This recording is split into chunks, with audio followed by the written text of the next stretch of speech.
Cashflow Diary podcast, episode 530. Welcome to yet another exciting episode of the Cashflow Diary podcast, the podcast that teaches you insider tips, tactics, and strategies for creating leverage streams of cash flow into your life. Learn from top-performing entrepreneurs, business owners, investors, and thought leaders from across the globe as they share their secrets to success. Like what you learn on this and other Cashflow Diary podcast episodes? Go to learninvestingnow.com and sign up to receive powerful tips and information that will help you succeed as an entrepreneur and investor. Now, here's your host, investor, entrepreneur, business owner, educator, speaker, author, and master facilitator of Robert Kiyosaki's cash flow game, Jay Massey. All right, ladies and gentlemen, welcome to another episode of the Cashflow Diary podcast. I'm your host, Jay Massey, and I'm glad that you are here today because when it comes down to it, you and I, we are full of ideas. We're entrepreneurs. That's what we do. We generate ideas which seem like they come from who knows where. But yet, I would be willing to bet that most of you listening right now, you have way more ideas than you actually do evidence of those ideas. What I mean by that is actually a company where they became something. See, there's this process of going from idea to implementation. And I have with me today a guest who's done that in the app space. And what's interesting is that going from idea to implementation is exactly what we're going to talk about. Because you know, like I know, you've had that idea, they should have an app for that. And you've had the thought. And what you've done is let that idea sit. So today, here's what I want you to do. I have with me none other than Geoff Cook. He's the co-founder and CEO of the MeetMe Group. And you may have heard of Podcoin as well. Now, here's the thing. We're going to talk a lot about many different things, but I want you to take the lessons because we're talking to a lifelong entrepreneur. And if you were looking to start an app today, I bet you what we're about to go through is exactly what you want to hear. So here's what I want you to do.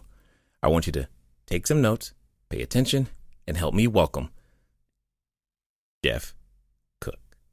Geoff, how you doing? Good. Thank you for having me. Yeah, I'm glad that you are here. I appreciate you taking the time. Now, this being the first time that you're here, I have to ask you the same question that I tend to ask everybody else the first time that they're here. You ready? Sure. All right. I tend to look at today's entrepreneurs a lot like yesterday's superheroes. You know, like Batman, Robin, Wonder Woman, etc. Because I think superheroes and entrepreneurs have a ton of things in common. For example, as an entrepreneur, occasionally I can envision myself flying around town using our products and services and saving our customers one sale at a time. And I'm probably wearing a cape at that moment. Also, though, like a superhero, an entrepreneur has a beginning. For example, if you think about Spider-Man, there was a time where he was just a kid, going to school, doing his thing, taking some photos, trying to make some extra money. And then one day he gets bit by a spider, discovers he's got a superhuman ability, and now he has to figure out what to do. Is he going to use his powers for good or for evil? So my question to you is as follows. Before, Podcoin, before the MeetMe Group, before all the acquisitions the MeetMe Group has gone through, before everything that people know you for today, what we want to know is, who is Geoff Cook? Yeah, wow, that's quite a question. So, I guess my story before entrepreneurship, I guess I started as an entrepreneur, as a sophomore in college. So it really goes back quite some ways. So I kind of view this as somewhat different question, like who is Geoff Cook? I think it's a collection of terms. I'd probably say father, husband, entrepreneur, friend. So I think entrepreneurship is clearly one facet, and it's been one that I've essentially been true to for some time. Before entrepreneurship, I kind of got into this because I didn't want to work for someone else. I was actually looking at getting a job in a library because I was a student and I needed to make some money. And so I didn't particularly want to, make a job at $6 or $8 an hour, whatever it was, kind of sitting in the library, and was kind of interested. The time was 1997. And so there was so much going on in the internet space, and said, well, what can I do? What would anybody pay me for? And that's how at least my story started. Prior to that, I hadn't had any entrepreneurship experience or really even any thoughts. It was really just I got to make some money. Should I work for someone or can I figure something else out? Totally understood. Totally understood. Now, you said something that I want to dig into for a quick second. You said you didn't want to work for someone else. And I think a number of people listening can relate to that desire, that compulsion, that feeling, whatever you want to call it. How did you discover that you didn't want to do that particular thing, i.e. work for someone else? Yeah, I think maybe even going back as far as high school, myself and authority sometimes butt heads. And, I think that I also tend to just have this view that, if you wanted to, if your point is to make money, and at some point, your intention is to make money.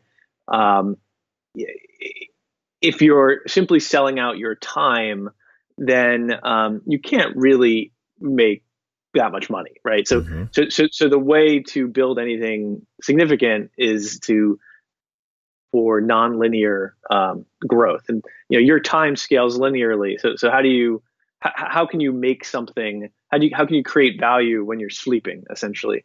And to do that, you essentially have to create a business, or that's kind of the best way to do that, in these times. And so that's, I don't think I had that big a viewpoint when I just decided to start editing some work on online. But I think I was more, I could make $6 to $8 an hour in a library, or I could make 30 or 40 bucks an hour doing something myself. And there's some chance that I'll make zero because I'll have no customers. But it'll at least be fun and interesting to try. And I was kind of interested at the time in learning a little bit about the internet, which is still pretty early in '97.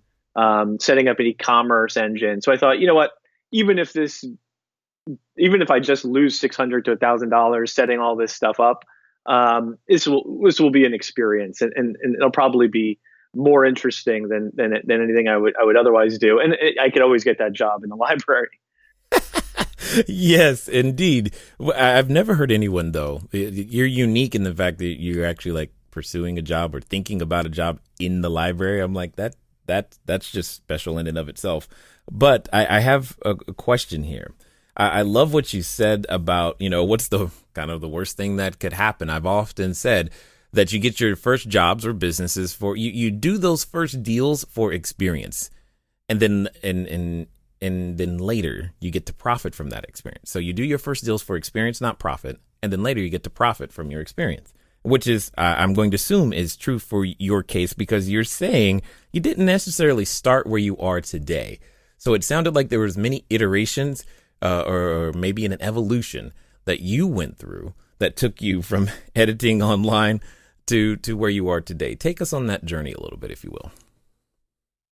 Yeah, that's kind of an interesting story. So, my first business, and the one I run is essentially the second significant business. But the first business started in a dorm room at Harvard, and I basically started as, well, what can I do? And I thought, well, I can edit essays. I'm a good writer. Maybe I could even edit resumes. And so I basically learned enough about creating a web page and integrating an e-commerce engine to put this up online in 1997. And that, I think what I tend to be is I like to solve problems. Like what's the next problem I didn't really conceive of, but because I've solved these three problems, I now am presented with this fourth. And so that gets you things from like, okay, now that the thing's online, how do I get anybody to come to it? And like that I find that interesting. So then you learn a little bit about, this is before, this is in the days of like Overture, before there was, Google AdWords. Right. So then I learned about search engine optimization, kind of had an interesting marketing concept around content management, and was able to basically take this little side job from $10,000. Like in my first year, my sophomore year at college, I probably made about $10,000 doing this, and I thought that was great. It was exactly what I wanted. It was I was probably making $50 an hour, there-ish. And then I basically spent an internship somewhere else in Denver. Mm. And at night I would just come home and work on my website. And the internship I took was with an entrepreneur who his name is John Funk, who built this very sizable venture-backed company in Denver. And I basically got at least a taste of what a big significant internet company looks like. And then when I would go home, I would really just work on my company at the time, which was called Essay Edge, and later Resume Edge, and really just redesigned it soup to nuts.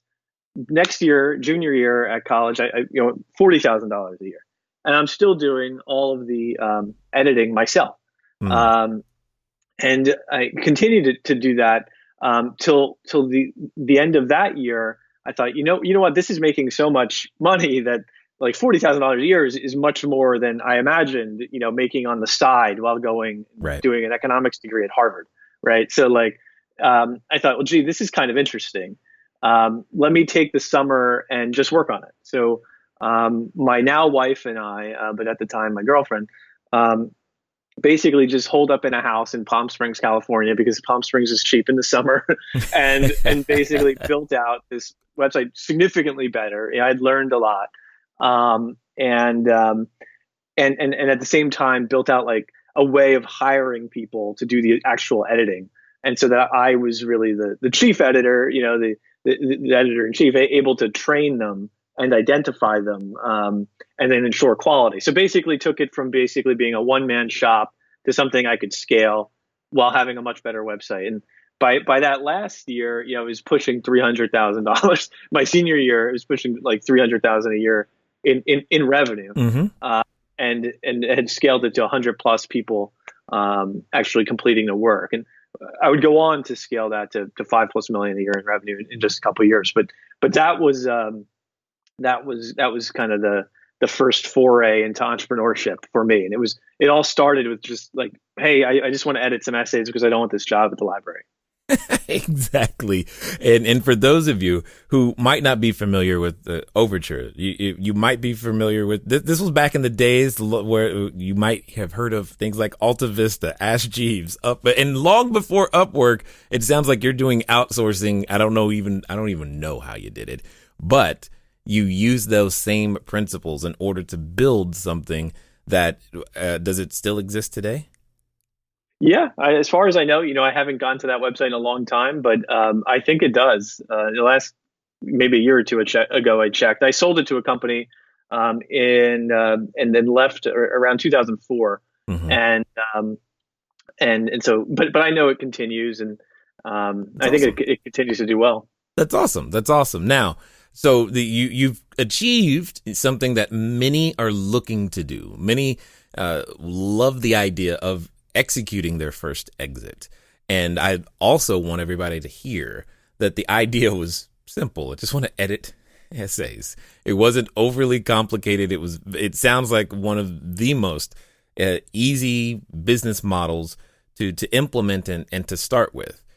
So how do we go from I sold my company over to Podcoin? Like, what got you back in the game? Because many people would have said, hey, I'm done. Got it. So, Podcoin is actually a company that I advised my brother on and am associated with. But the next kind of step in my entrepreneurial journey was a company called My Yearbook.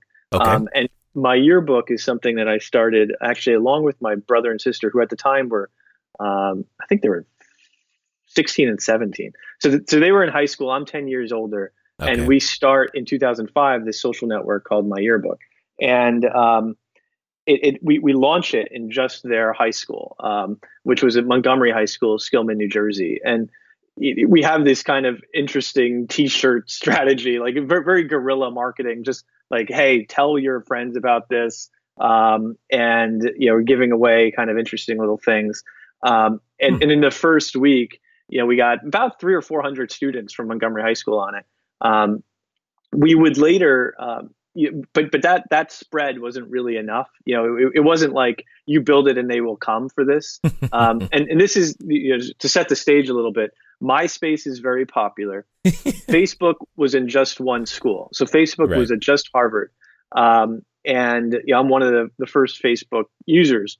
And so I thought, gee, this social networking thing, and the timing's right because I'm just coming off the first business, had just sold it, and kind of looking for something to do. And I was thinking originally it would be like art, in the art space. I even owned the domain artstudio.com, but I thought, and I even bought a web community for artists that I would later sell, because the social networking was really taking off. And so I said, well, gee, social networking is going to be big. Of course, I didn't see it was going to be this big, You're right. but I thought it was going to be big. Mhm. And I thought, gee, there isn't really a social network for meeting new people, right? There's a social network for friends, and that was kind of MySpace. And then there's this social network for college students, and that looked like what Facebook was going to be. Obviously, Facebook became more than that. But then we thought, well, let's do this thing, social network for people you don't know, and that's what My Yearbook became. We later renamed it to MeetMe, and that was quite a journey. We got our first 1 million users signed up in the first 9 months, and when you say that, it always sounds like, oh, gee, that was preordained to work, but it wasn't. There was a couple very interesting key things that we did. One of them was leverage the virality of the MySpace platform to have this cool quiz app, and we basically turned a lot of uniques into a lot of page views because I think we're reasonably good product. I'm a reasonably good product person who is able to kind of extract more time with the user, by building kind of interesting experiences. So when I was able to kind of stumble upon kind of an interesting way of getting unique visitors to the app, or to the website at the time, and then use product kind of expertise to spend more time with them. That's how I really created value in that first business. And I sold that in 2011 for $100 million to a public company. Got it. Now, I'm just curious because a lot of people wonder this. How much of your economics degree and training played a role in any of the things we've talked about so far? Hello there, entrepreneur. This is Jay Massey. I know that if you've ever gone over to the site, cashflowdiary.com, you may have asked yourself, where on earth do you get a domain name from? Especially as you are beginning to build your bigger, better, badder business, you need a web presence. You need the email address. You need a way for people to contact you electronically so that you can stop doing the @gmail.com game. Well, the good folks over at GoDaddy have definitely supplied us with every domain that we have ever used. So what I want you to do is I want you to go over to trygodaddy.com/Cashflow Diary. Again, that's trygodaddy.com/Cashflow Diary, because it's a quick way for you to get set up to capture your domain name the exact way that you want it. They got easy search functions, and most importantly for you is that you'll be up and running today. As I said, once you get started, stay started. Don't let small little obstacles of how to get your own domain name going stop you. So again, go to trygodaddy.com/Cashflow Diary, and let's get back to the rest of the story. In the early days of Essay Edge, it actually did play some role. Like I think a good education is important. And if I had a psychology degree or a literature degree, I probably wouldn't have changed the story all that much. But I did actually apply. I would sit in an economics class and learn about price differentiation, like differentiating based on price and who your customers are. Mm-hmm. And apply it directly to the business by basically saying, okay, we don't just help you improve your college admissions, we'll do your business school, your law school, your grad school. And that allows you to charge more, and also just better tailor the experience to certain people who have specific needs. And so I would say it was a factor.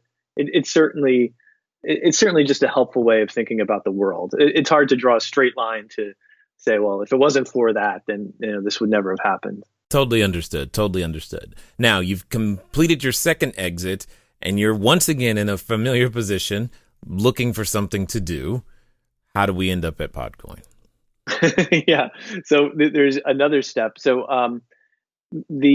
and what I do today is I run a public company called the Meet Group. So I did sell the company, but I ended up coming back. I see. You did a Steve Jobs on us? Within about 18 months or thereabouts. It was sometime in early, I think, 2013. And I've been with the company since then, came back as the CEO, and basically changed a number of things. One is we have this big commitment now to live streaming video. So we built a pretty significant live streaming video business, 80 plus million in just the last really year and a half. We built this 80 plus million revenue stream on top of, we should do, according to our guidance, 200 plus million in revenue this year. And I built this live streaming video stream, and that's just extremely fast growing. And because building live streaming video is such a commitment, like it's a very, you can imagine that you need to have a lot of moderation capabilities, a lot of machine learning, algorithmic capabilities. We said, well, gee, the existing audience of 1 million plus daily active users, while it's big, if we had more, we would get even more value and be able to leverage this platform we were building. And so then we started acquiring other apps, and that's when we acquired Scout and Tagged, and we spent $200 million basically acquiring 4 other apps. Most recently, an app called Growler, which is our first gay dating app. All with the idea of wrapping our live streaming video platform into it, and that's been going extremely well. That's an interesting strategy. How did you decide to, instead of, in today's world, obviously you can build things from the ground up, but this time you decided to just buy what you needed?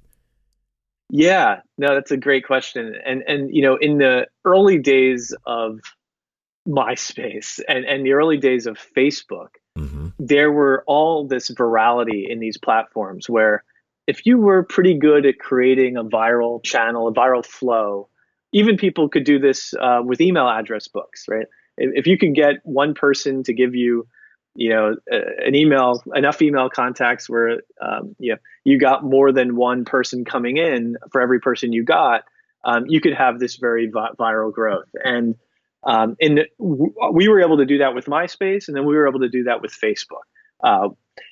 Those days are more or less over. You can't easily go out and I wouldn't say it came easily, but it's just not available to you. Those channels are closed. And so now what I tend to think is if you really want to grow an app today, you need 2 things. You could either buy it, right, or you build it. And if you're going to build it and not have all these things available to you, then what you have left is novelty, right? Like you can create some concept that just wants to spread because it's so novel. And this is extremely, of course, difficult to do. And novelty by itself is, in my mind, not a precondition. Or it's a precondition, but it's not sufficient. And so then you kind of need often a little bit of luck, a little bit of just a good marketing strategy that somehow tries to engineer lightning in a bottle. And so your question is why buy? And we said, well, gee, lightning in a bottle is a tough business strategy, but what is out there and a way to grow our daily active users. There's other companies that have basically reached a level of growth where they might have been growing modestly, but they weren't poised to go add live streaming video because maybe they didn't want to spend the amount of significant resources to do so. And maybe the entrepreneurs were tired, because a lot of times when you're a venture-backed entrepreneur, and these were all venture-backed companies. One was backed by Andreessen Horowitz, another by Mayfield. very significant venture-backed companies. I'm like, that's not bad backing right there.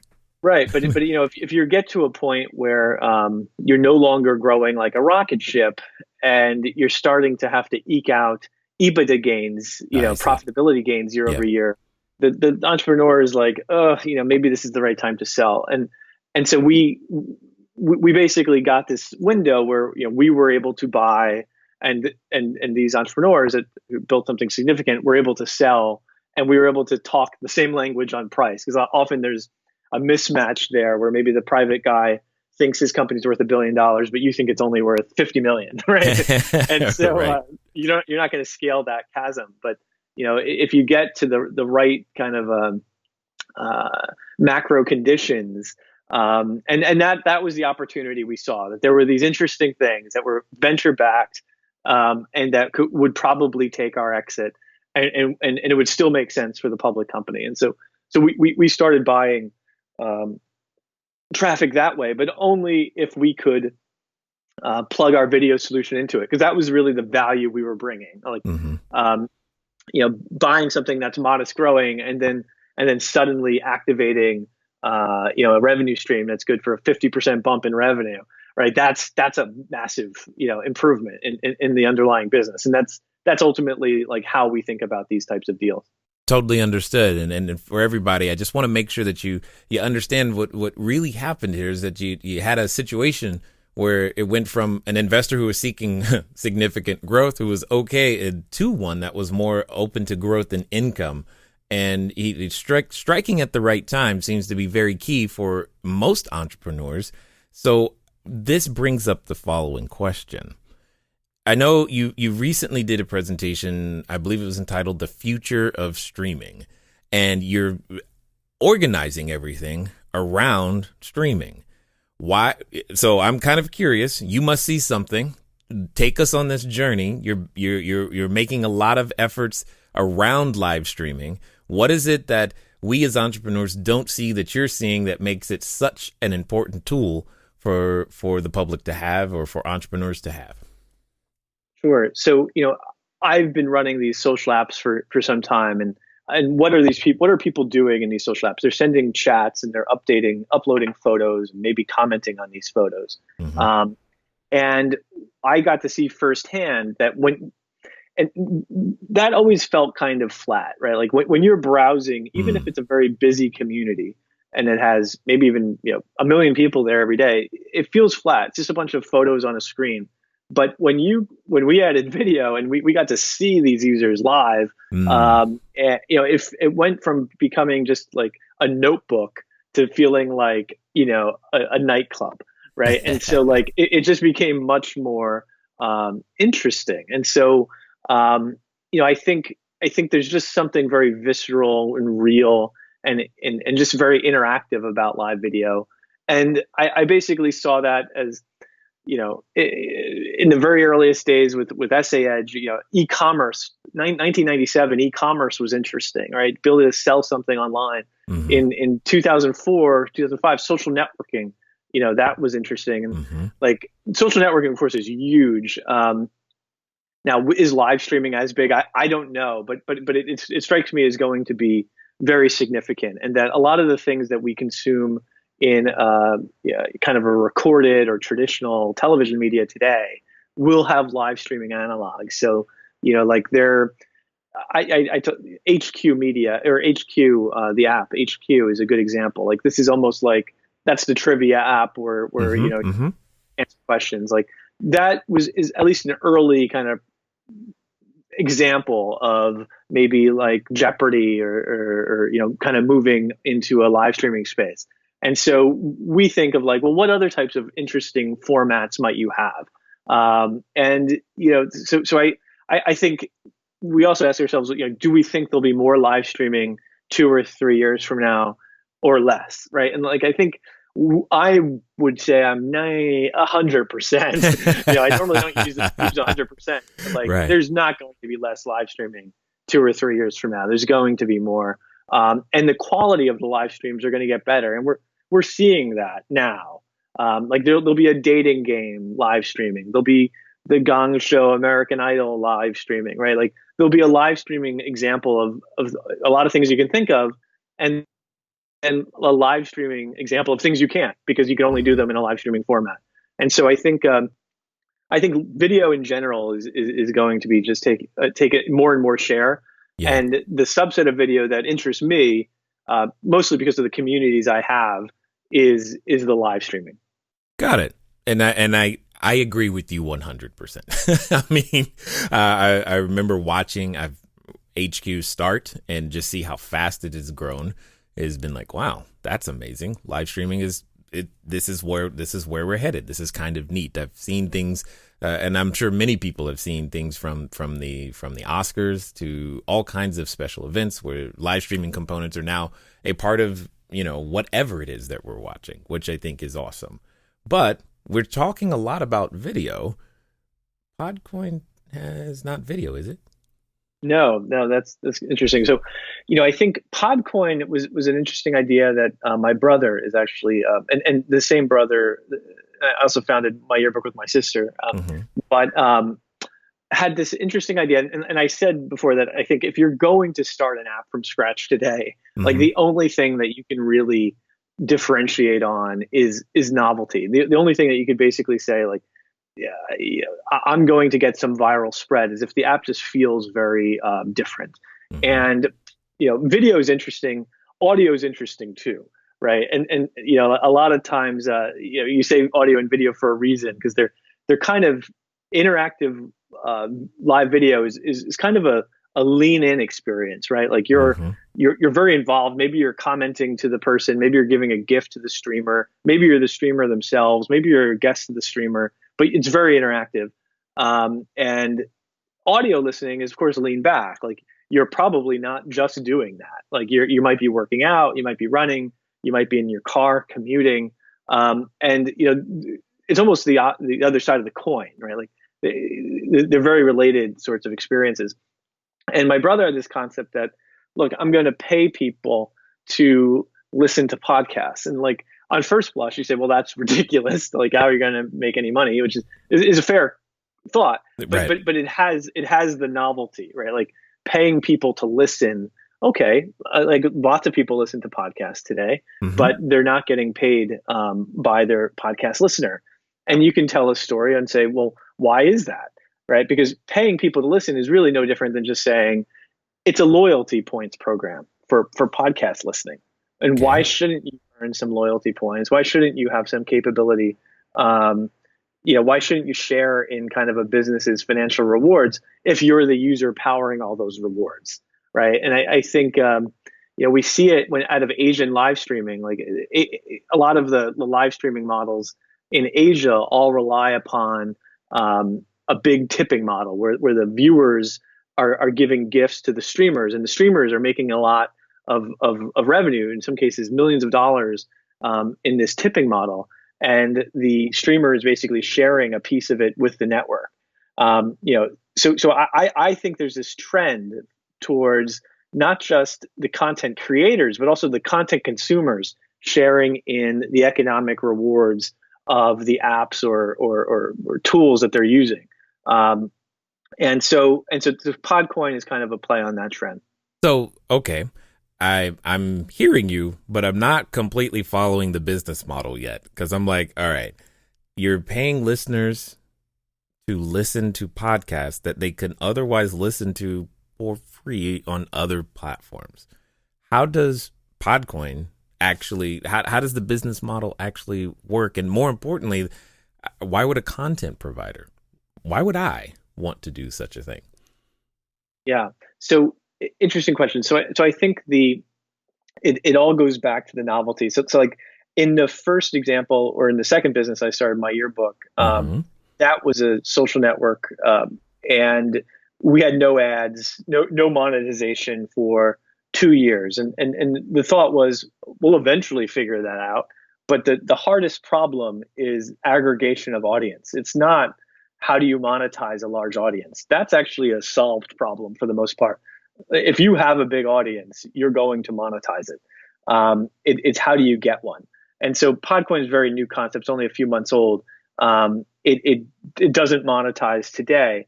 But if the question is, well, how would it monetize in the future? I mean, if you have a significant audience and you can direct people to certain podcasts and not to others by simply varying the rate of that you earn loyalty points at, you can create discovery of podcasts that would otherwise never go discovered. And podcasters may well, in the future, be willing to pay for some promotion. I don't know, 10 cents per listening hour, 5 cents per listening hour. I don't know what the right number is. But that's kind of that's kind of where it could go. Got it. So the content producer who's looking to gain their audience, you're giving them a direct way to kind of do that by incentivizing the listener with various techniques, with the loyalty points. Is that how I'm hearing it? Okay. That's exactly right. And the trick is, like, can you get 100,000 plus DAU listening, or because if you can't do something like that, then it's probably not that big an idea. So I think I tend to say, well, look, the monetization can wait. As long as you know what isn't waiting, and what isn't waiting, it has to be, I'm trying to grow the retention, I'm trying to grow the top of the funnel, right? I'm trying to prove that this is an audience that's going to stick around. And then you can try various different ways of monetizing that audience. But I think it is good to know kind of where it could go. But it's also true that sometimes you're surprised. Like I would never have built the MeetMe audience up to 1 million users and said, well, you know how we're going to monetize this the best? Through live streaming video, because it didn't exist, when we built it. So some of it is, just as faith that, like, if you have a sense for what media monetizes at per hour of consumption, then if you stay within some relative bounds, then you can just have some faith that you'll be able to figure out a way to monetize media at a similar rate in the future. So take us on this journey, if you will. You've gone through many iterations of either yourself or working with other people who have taken their idea, have gone from idea to actual implementation. A lot of entrepreneurs listening are stuck at the idea part. How do they actually bring forth something into being? Because you clearly have done so a number of times. Yeah. So I think it takes a lot of commitment. So in the early days, it's almost just very single-mindedness, right? So in the early days of Essay Edge, it was probably 3 months of work just to get the thing so that it could take the first order. But I was just interested in it, right? So like I just thought, it's interesting to learn this stuff. And then in the early days of my yearbook, I was thinking, gee, this could be a huge opportunity if only I could build a website that's a social network for meeting new people. And so there it was. I thought, gee, this I wasn't looking for a side job. I thought this was going to be a monster opportunity, and I wanted to get there before the dozens of other people who probably also thought the same thing at the same time. So I think what maybe a talent that's important to have is, especially for getting something off the ground, is to be able to wear a lot of hats, right? If you could be the marketing person in the early days, I was, unfortunately for my yearbook, the database administrator, right? Like if you're able to wear a lot of different hats, that might be the only way to do it, unless you have like the right co-founders around you, and that adds a lot of complexity. And maybe even requires more lightning in a bottle. But I certainly realize that most of these stories are, and told in retrospect, these always sound very, very linear. But like my yearbook wasn't the first idea I had, right? It was originally going to Essay Edge was great. It was basically the first idea I had, and it just worked well. The next thing I was like, well, I just sold this other company. What's the next thing going to be? And it was going to be art. It was going to be a college guide, insider guides for colleges. there were two things that basically I explored and failed, and it's like, what, this other thing maybe, and then that started growing faster than everything else, and so then I took the art thing and just sold it for just basically close to what I bought it for, and then and just put all my effort into the one thing that was actually working.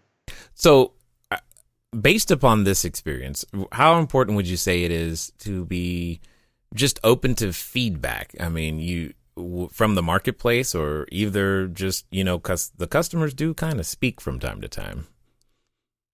Yeah, I mean, it's a lot about feedback from users. So, if you're building an app and you're not sweating what your day two retention is, is it 45% or is it 50%?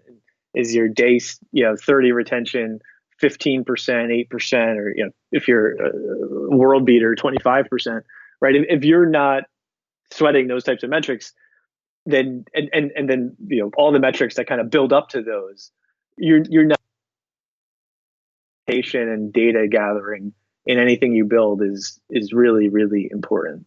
Yeah, I totally get that. Now, for those that have listened this far and have enjoyed our conversation, what you guys are up to, what's going to be the best way for them to track you down and find out more what you guys got going on? The best way would be to download any of our apps on the Meet group. MeetMe is probably the one I would recommend. MeetMe for this audience. We also have a more dating oriented app. It's called Lovoo, Lovoo. And then if you want to check out Podcoin, you could find that at just on an app store or on Android Play Store, or at podcoin.com. Excellent. Now, as we wind down here, I've got a final question for you, because I'm curious to hear your answers, especially since you've started new things so many times.